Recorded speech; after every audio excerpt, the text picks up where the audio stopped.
कब हमें तीर्थ करने की आवश्यकता नहीं पड़ती। आइए जानते हैं चाणक्य के इस नीति से।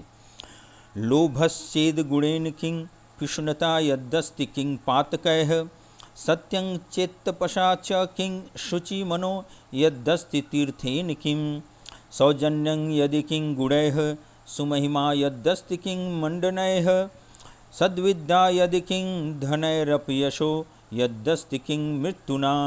अर्थात यदि लोभ है तो और किसी दुर्गुण की क्या आवश्यकता है। यदि चुगलखोरी का स्वभाव है तो दूसरे पातकों अर्थात पाप कर्म से क्या काम। और यदि जीवन में सत्य है तो तप करने का क्या अर्थ है।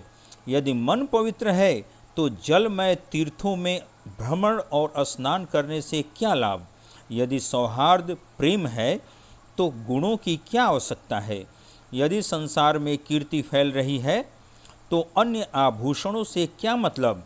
यदि श्रेष्ठ विद्या है तो फिर धन की क्या आवश्यकता है।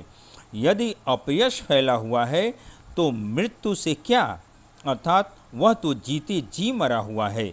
व्याख्या।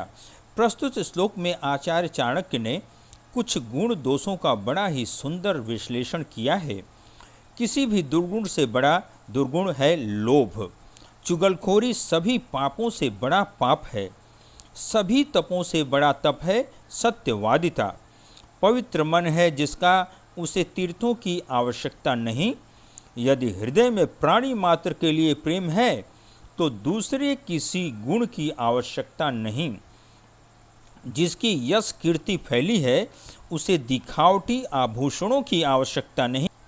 अतः विद्या सर्वश्रेष्ठ धन है और अपयश मृत्यु के समान है। सज्जनों, यदि आपको चाणक्य की इस नीति से थोड़ी सी भी सीख मिली हो तो ऐसे ही और भी चाणक्य नीति सुनने के लिए कृपया इस चैनल को सब्सक्राइब करें और बेल आइकन दबाने के साथ ही इस नीति को लाइक, शेयर और कमेंट करने की कृपा करें। धन्यवाद।